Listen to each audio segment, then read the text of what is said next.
Former British Prime Minister Tony Blair and author Kристoфер Hitchens next, debating the social effects of religion. Held in Toronto, this is just under 2 hours. Well, welcome to Toronto, Canada for the Munk Debate on Religion in association with the BBC and Intelligence Squared. I'm Rudyard Griffiths, and it's my privilege to be your moderator tonight. I want to begin by welcoming the worldwide audience of the British Broadcasting Corporation, some 240 million people that will have access to this debate through the BBC World Service, BBC Online News, and BBC World News. It's just a fabulous opportunity to bring this debate to a truly global audience. I also want to welcome the tens of thousands of people watching this debate live and archived on monkdebates.com. It's terrific that they're part of this conversation too. And I also want to turn my attention to this hall, this spectacular hall, the lucky 2,700 people who are here in the flesh to listen to this debate tonight. Let it be said that on this day, thanks to the generosity of Peter and Melanie Munk, that Canada and its largest city, Toronto, is truly at the heart of the global conversation.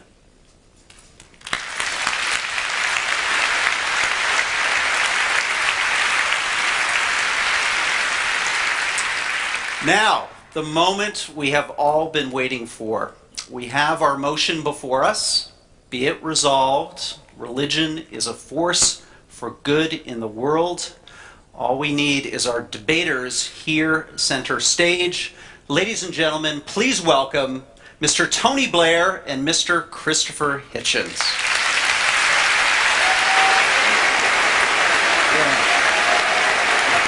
Thank you.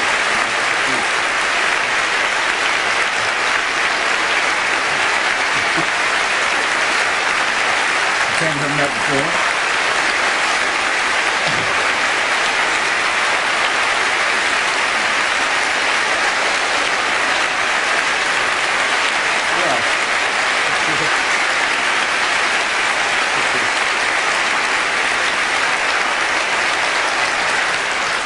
Tony Blair was the Prime Minister of the United Kingdom from 1997 to 2007. Among his many international roles today, he is the Quartet representative in the Middle East, working with the UN, the US, Russia, and the EU to try to secure a lasting peace in the region. After leaving politics, Mr. Blair converted to Catholicism, and he launched the Tony Blair Faith Foundation, a global initiative to promote respect and understanding among the world's major religions. Many of us in this room have read his recent best-selling memoir, A Journey, My Political Life. Kристофер Hitchens is a British-born American author, journalist, and atheist. His regular Vanity Fair column, his prolific speeches and essays are essential reading for anyone and everyone concerned about global affairs. Kристофер has a number of best-selling books too. Obviously, God is Not Great, How Religion Poisons Everything, and his recently published memoir, Hitch 22. Kристофер was recently diagnosed with esophageal cancer, and as such, we are doubly grateful that he and his family have joined us tonight. Ladies and gentlemen, your debaters.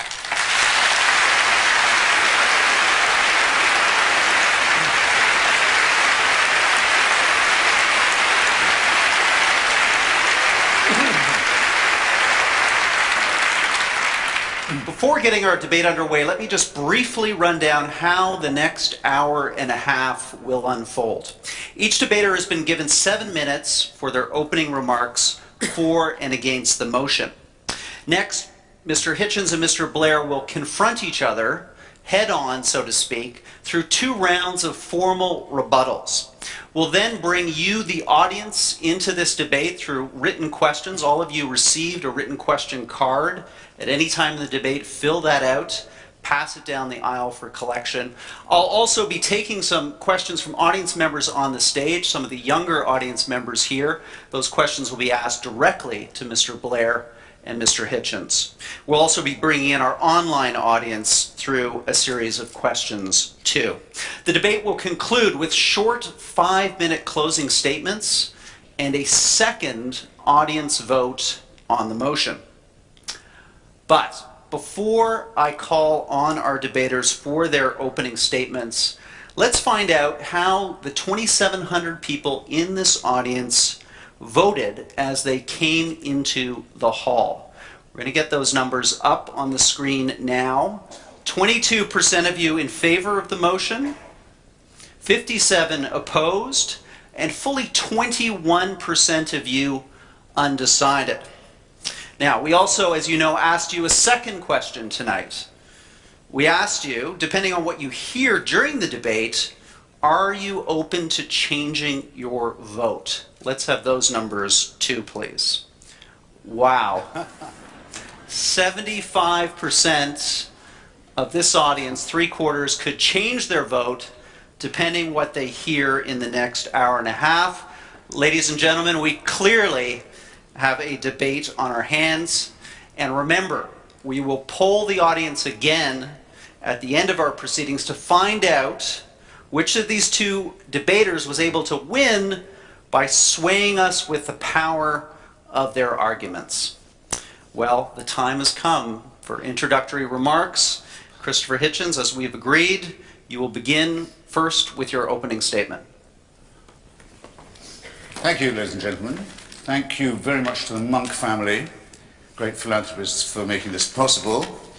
7 minutes, ladies and gentlemen, for the foundational argument between religion and philosophy. It leaves me hardly time to praise my distinguished opponent. In fact, I might have to seize a later chance of doing that. I think 3.5 minutes for metaphysics and 3.5 for the material world won't be excessive. And I have a text. And it is from, because I won't take a religious text from a known extremist or fanatic, it's from Cardinal Newman. Recently, Prime Minister Blair's urging, beatified on his way to canonization, a man whose apologia made many Anglicans reconsider their fealty and made many people join the Roman Catholic Church, and is considered, I think rightly, a great Christian thinker. My text from the Apologia. The Catholic Church, said Newman, holds it better for the sun and moon to drop from heaven, for the earth to fail, and for all the many millions on it to die in extremest agony, than that one soul, I will not say will be lost, but should commit one venial sin, should tell one willful untruth, or should steal one farthing without excuse. You'll have to say it's beautifully phrased, ladies and gentlemen.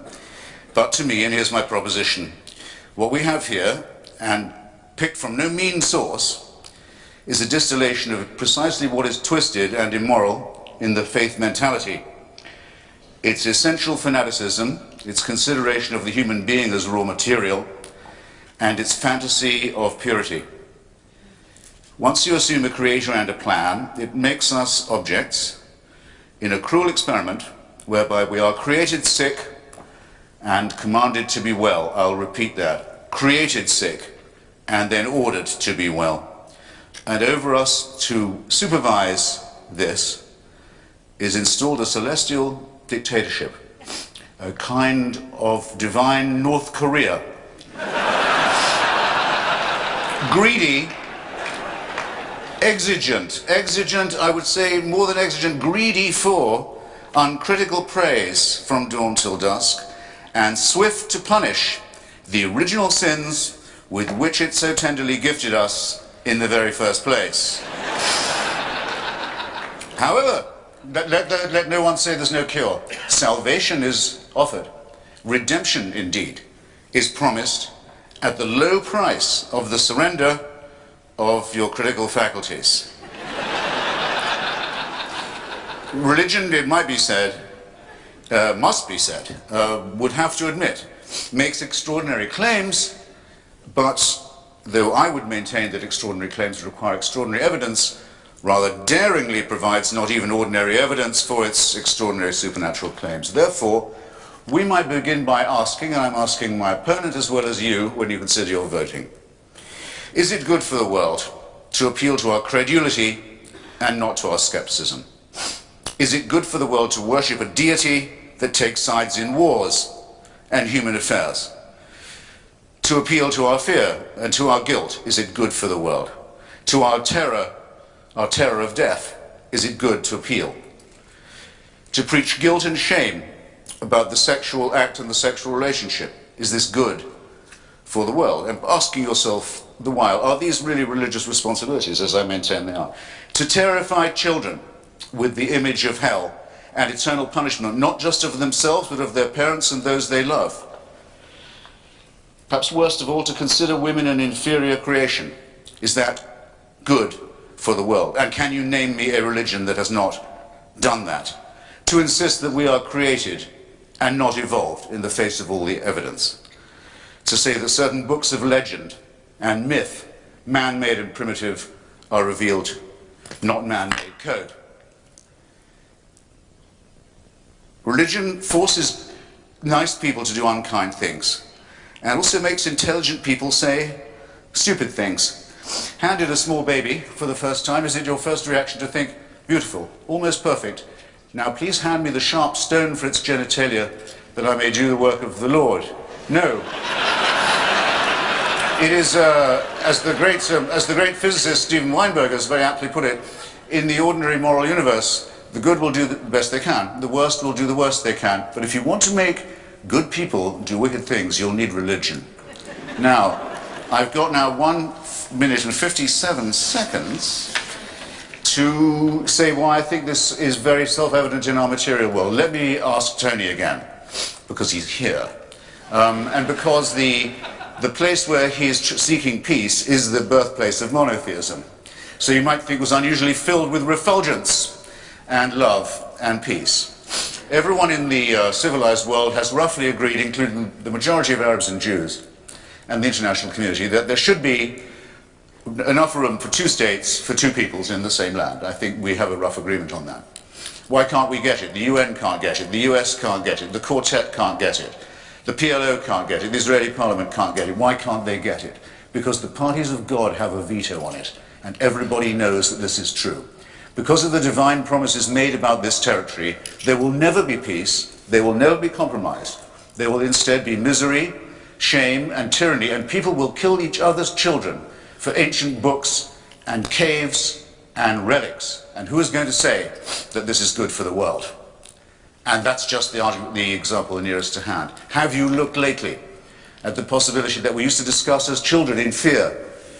What will happen when messianic fanatics get hold of an apocalyptic weapon? Well, we're about to find that out as we watch the Islamic Republic of Iran and its party of God allies make a dress rehearsal for precisely this. Have you looked lately at the revival of Tsarism in Putin's Russia, where the black-cowled, black-coated leadership of Russian Orthodoxy is draped over an increasingly xenophobic, tyrannical, expansionist and aggressive regime?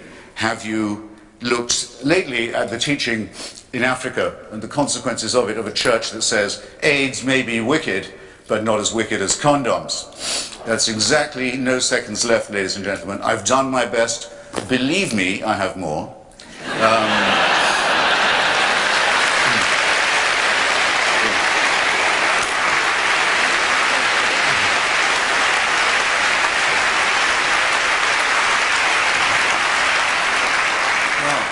Christopher, thank you for starting our debate. Mr. Blair, your opening remarks, please. Thank you. First of all, let me say it's a real pleasure to be with you all this evening, to be back in Toronto. It's a particular privilege and honour to be with Christopher in this debate. Let me first of all say that I do not regard the leader of North Korea as a religious icon. You will be delighted to know. I'm going to make, it's a biblical number, 7, but I'm going to make 7 points in my 7 minutes. The first is this. It is undoubtedly true that people commit horrific acts of evil in the name of religion. It is also undoubtedly true that people do acts of extraordinary common good inspired by religion. Almost half of healthcare in Africa is delivered by faith-based organizations, saving millions of lives. A quarter of worldwide HIV/AIDS care is provided by Catholic organizations. There is the fantastic work of Muslim and Jewish relief organizations. There are in Canada thousands of religious organizations that care for the mentally ill or disabled or disadvantaged or destitute. And here in Toronto, barely 1.5 miles from here, is a shelter run by Covenant House, a Christian charity for homeless youth in Canada. So the proposition that religion is unadulterated poison is unsustainable. It can be destructive. It can also create a deep well of compassion, and frequently does.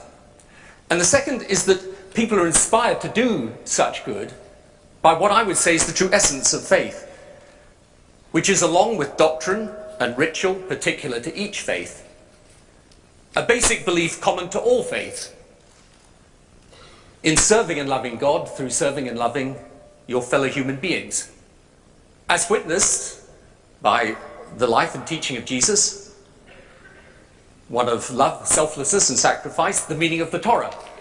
It was Rabbi Hillel who was once famously challenged by someone who said they would convert to religion if he could recite the whole of the Torah standing on one leg. He stood on one leg and said, "Do unto others as you would have them do unto you. That is the Torah, the rest is commentary, now go and do it."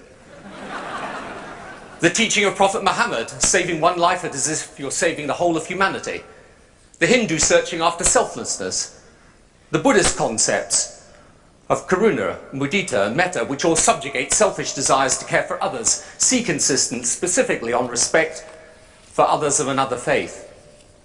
That, in my view, is the true face of faith. And the values derived from this essence offer to many people a benign, positive and progressive framework by which to live our daily lives, stimulating the impulse to do good, disciplining the propensity to be selfish and bad. And faith, defined in this way, is not simply faith as solace in times of need, though it can be, nor a relic of unthinking tradition, still less a piece of superstition or an explanation of biology.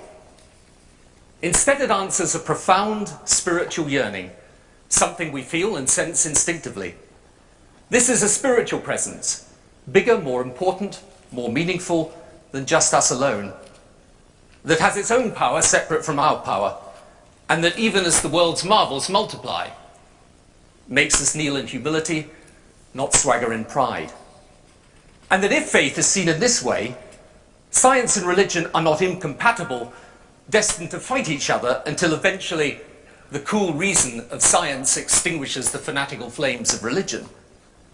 Rather, science educates us as to how the physical world is and how it functions, and faith educates us as to the purpose to which such knowledge is put, the values that should guide its use, and the limits of what science and technology can do, not to make our lives materially richer, but rather richer in spirit.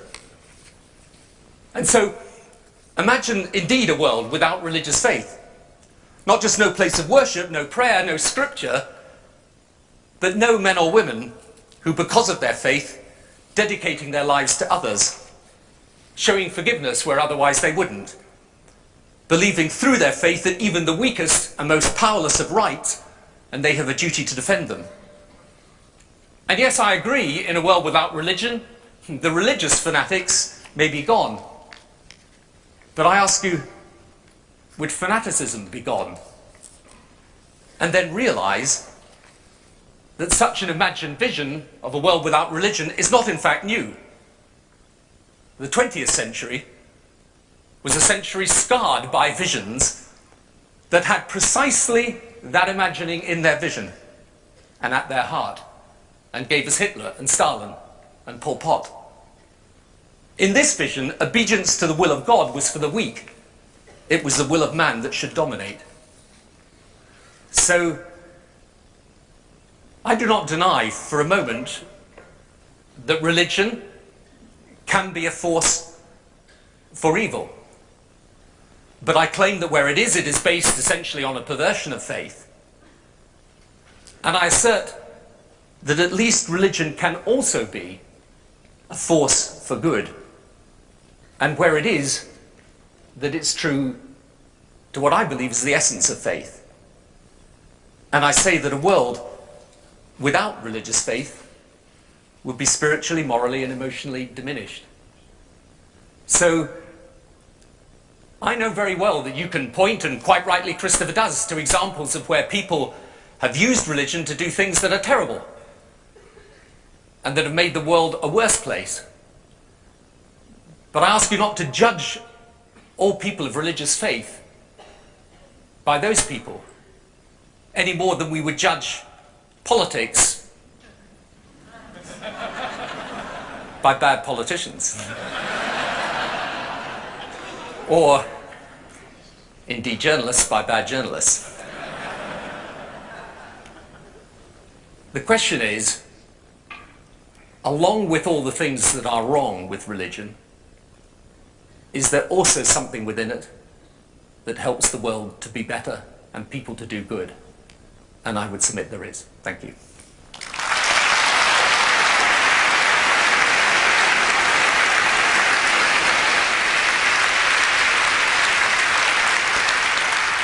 Well, Tony, your training in Parliament, I can see, had you just perfectly landing that right on the 7-minute mark. Ladies and gentlemen, we're moving into our rebuttal round, and I'd like the audience to get engaged, to applaud when they hear something that the debaters say that they like, and also to help me enforce our time limit. So when you see that clock ticking down, start applauding, and that'll move us through this in an orderly fashion. So Christopher, it's now your opportunity in our first of 2 rebuttal rounds to respond to Mr. Blair. Joe, 4, is that right? There's 2 rounds of rebuttals. Each of you has the opportunity to go back and forth, and yes, you have 4 minutes for each speaker within each of those rounds, if that's not too confusing. That sounds all right. I've got 4 minutes. Yes. Yeah, good. Then hold your applause, for heaven's sake. Well, now, in fairness, no one was arguing that religion should or will die out of the world. And all I'm arguing is that it would be better if there was a great deal more by way of an outbreak of secularism. Logically, if Tony's right, I would be slightly better off, not much, but slightly better off, being a Wahhabi Muslim, or a 12 Shia Muslim, or a Jehovah's Witness, than I am wallowing as I do in mere secularism. What I'm arguing, and really seriously, is what we need is a great deal more of one and a great deal less of the second. And I knew it would come up, that we'd be told about charity. And I take this very seriously. Because we know, ladies and gentlemen, as it happens, with the first generation of people who do really, what the cure for poverty really is. It eluded people for a long, long time. The cure for poverty has a name, in fact. It's called the empowerment of women. If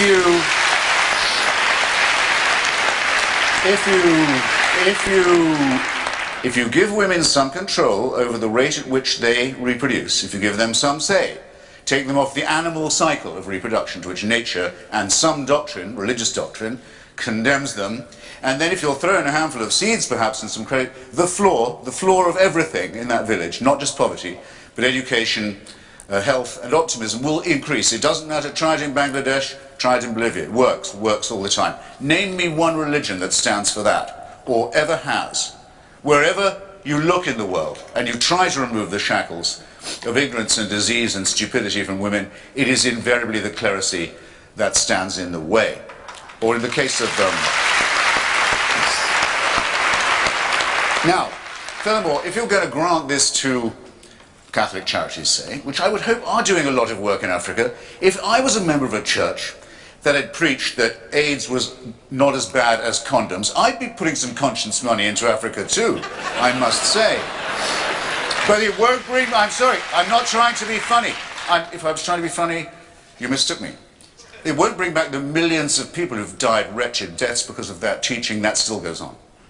I'd like to hear a word of apology from the religious about that, if it was on offer. After all, otherwise I'd be accused of judging them by the worst of them. And this isn't done, as Tony says so wrongly, in the name of religion. It's a direct precept, practice, and enforceable discipline of religion. Is it? Not so, in this case. I think you'll find that it is. But if you're going to say, all right, the Mormons will tell you the same. You may think it's a bit cracked to think that Joseph Smith found another Bible buried in upstate New York, but you should see our missionaries in action. I'm not impressed. I'd rather have no Mormons and no missionaries, quite honestly, and no Joseph Smith. Do we grant to Hamas and to Hezbollah, both of whom will tell you and incessantly do, look at our charitable work. Without us, Effendi, the poor of Gaza, the poor of Lebanon, where would they be but for our... And they're right. They do a great deal of charitable work. It's nothing compared to the harm that they do, but it's a great deal of work all the same. I'm also familiar with the teachings of the great Rabbi Hillel. I even know where he plagiarized the story from, if he had access to the stuff. The injunction not to do to another what would be repulsive if done to yourself is found in the Analects of Confucius, if you want to date it. But actually it's found in the heart of every person in this room. Everybody knows that much. We don't require divine permission to know right from wrong. We don't need tablets administered to us 10 at a time in tablet form, on pain of death, to be able to have a moral argument. No, we have...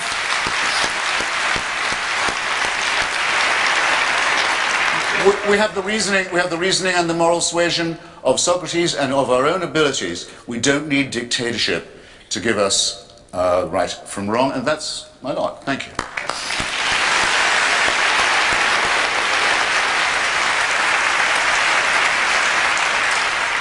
In the name of fairness and equity, Mr. Blair, I'm going to give you an additional 25 seconds for your first rebuttal.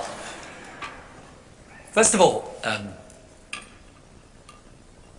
I don't think we should think that because you can point to examples of prejudice in the name of religion, that bigotry and prejudice and wrongdoing are wholly owned subsidiaries of religion. There are plenty of examples of prejudice against women, against gay people, against others, that come from outside the world of religion. And the claim that I make is not that everything the church has done in Africa is right, but let me tell you one thing it did do, and it did it whilst I was Prime Minister of the UK. The churches together formed a campaign for the cancellation of debt. They came together, they succeeded, and the first beneficiaries of the cancellation of debt were young girls going to school in Africa because for the first time they had free primary education. So I agree that not everything the church or the religious communities have done around the world is right, but I do say, at least accept, that there are people doing great work day in, day out, who genuinely are not prejudiced or bigoted, but are working with people who are afflicted by famine and disease and poverty, and they are doing it inspired by their faith. And of course it's the case that not everybody... Of course it's the case that you do not have to be a person of faith in order to do good work. I've never claimed that. I would never claim that. You know, I know lots of people, many, many people, who are people not of faith at all, but who do fantastic and decent work for their communities and for the world. My claim is just very simple. There are nonetheless people who are inspired by their faith to do good. I mean, I think of people I met some time ago in South Africa, nuns who were looking after children that were born with HIV/AIDS. Now, these are people who are working and living alongside and caring for people inspired by their faith. Is it possible for them to have done that without their religious faith? Of course. It's possible for them to have done it. But the fact is, that's what motivated them. So what I say to you is, at least look, what we shouldn't do is end up in a situation where we say, right, we've got 6 hospices here and 1 suicide bomber there, and how does it all equalize out? That's not a very productive way of arguing this. And actually, I thought one of the most interesting things that Kritstofer said is that we're not going to drive religion out of the world. And that's true, we're not. And actually, I think for people of faith to have debates with those who are secularists is actually good and right and healthy, and it's what we should be doing.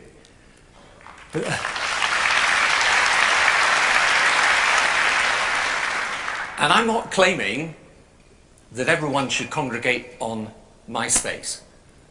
I'm simply claiming one very simple thing, that if we can't drive religion out of the world because many people of faith believe it and believe it very deeply, let's at least see how we do make religion a force for good, how we do encourage those people of faith who are trying to do good, and how we unite those against those who want to pervert religion and turn it into a badge of identity used in opposition to others.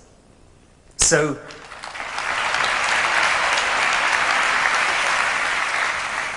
I would simply finish by saying this.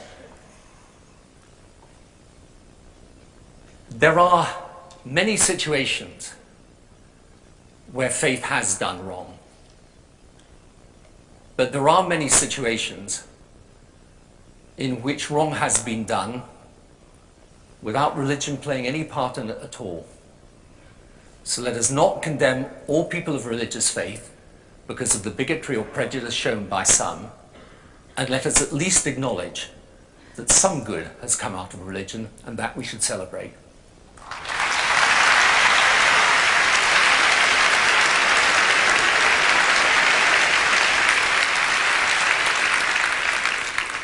Christopher, your second rebuttal, please. I have a second one. You have a second? Oh my God. It's an amazing test of audience tolerance. Well, all right. Well, how splendidly you notice we progress, ladies and gentlemen.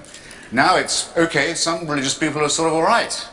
I think I seem to be bargaining one of the greatest statesmen of the recent past down a bit. Not necessarily opposed to that. Just to finish on the charity point, I once did a lot of work with a man called Sebastião Salgado. Some of you will know him, great man, great photographer. He was the UNICEF ambassador on polio questions. I went to Calcutta with him, elsewhere. Nearly got rid of polio, nearly made it join smallpox as a disease, a thing of the past, a filthy memory, except for so many religious groups in Bengal and elsewhere, Afghanistan, West Africa, so on, telling their children, don't go and take the drops. It's a conspiracy, it's against God, it's against God's design. By the way, that argument isn't terribly new.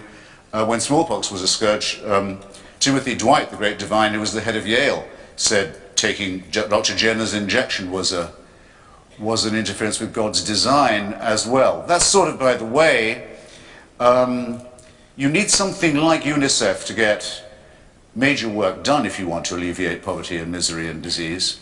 And for me, my money will always go to organizations like Médecins Sans Frontières, like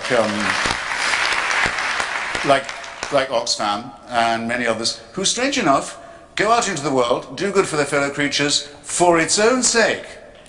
They don't take... They don't take the Bible along, as people do to Haiti all the time. We keep catching them doing it. Their money is being spent flat out on proselytization. It's a function of the old thing that was hand in hand with imperialism. It's the missionary tradition. They can call it charity if they will, but it doesn't stand a second look. So much on the business of doing good, except perhaps to add, since I have you for some extra minutes, that Mr. Blair and I at different times gave quite a lot of our years to the Labour Party and to the Labour movement. And if the promise of religion was true, had been true, right up until the late 19th century in, say, Britain or North America or Canada, that good works are what's required and should be enough, and those who give charity should be honoured, those who receive it should be grateful. Two rather revolting ideas in one, I have to say. There would be no need for human and social and political action. We could rely on being innately good, which we know we can't rely upon, and which I never suggested that we could, or should. So, now what would religion... Now I'm intrigued now. So religion could be a good thing after all. Sometimes we think. So now the proposition. What would religion have to do to get that far? Well, I think it would have to give up all supernatural claims. It would have to say...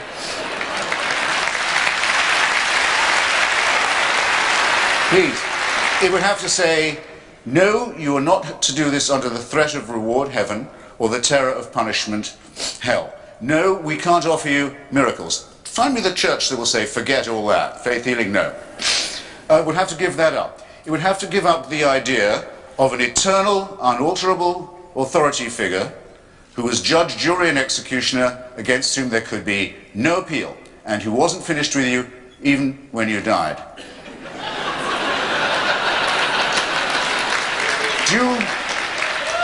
That's quite a lot for religion to give up, don't you think? But who would not say it would be better off without it, if it was what Tony Blair would like it to be? An aspect of humanism, an aspect of compassion, an aspect of the realizations of human solidarity, the knowledge that we are in fact all bound up one with another, that we have responsibilities to one to another, and that, as I do when I give blood, partly because I don't lose the pint forever, I can always get it back, but that there's actually a sense of pleasure to be had in helping your fellow creature. I think that should be enough. Thank you.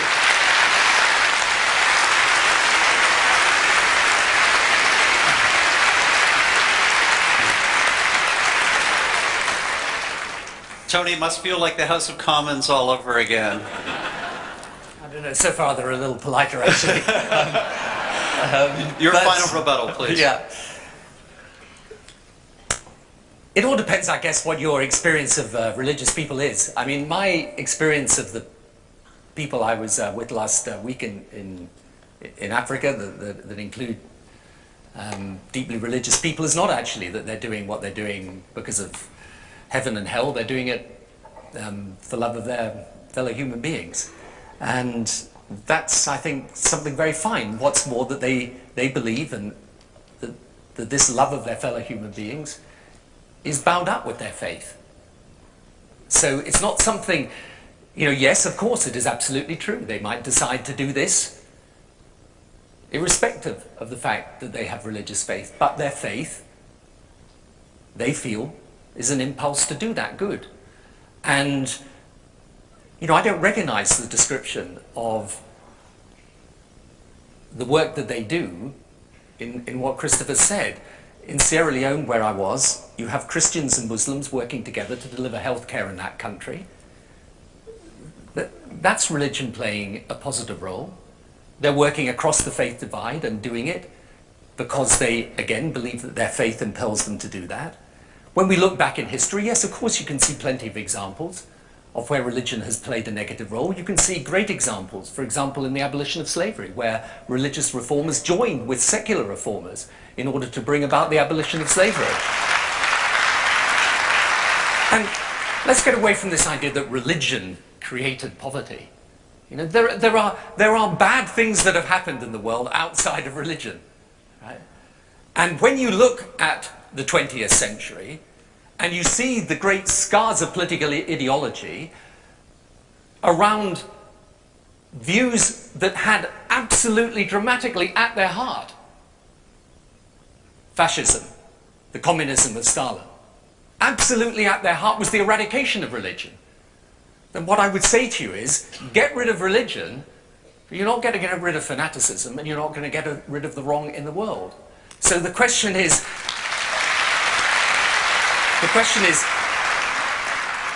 how then do we make sense of religion having this vital part in the world today, since it is growing and not diminishing? How do we make sense of this? And this is where, yes, there is an obligation on the people of faith to try and join across the faith divide with those of other faiths. That's the reason for my foundation. We have people of different religious faiths. We've actually got a program where young people team up with each other of different faiths and work together in Africa on malaria, back in their own faith communities, and here in Canada. We have a schools program that allows schools to link up using the technology so that kids of different faiths can talk to each other across the world. And here's the thing, when they start to talk about their faith, they don't actually talk in terms of heaven and hell and a God that's an executioner of those that do wrong.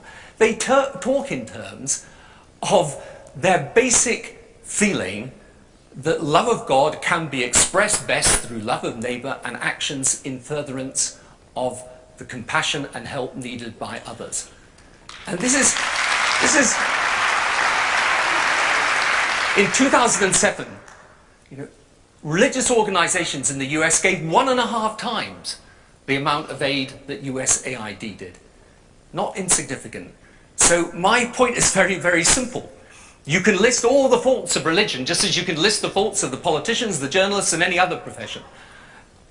But for people of faith, the reason why they try to do good, and when they do it, is because their faith motivates them to do so. And that is genuinely the proper face of faith.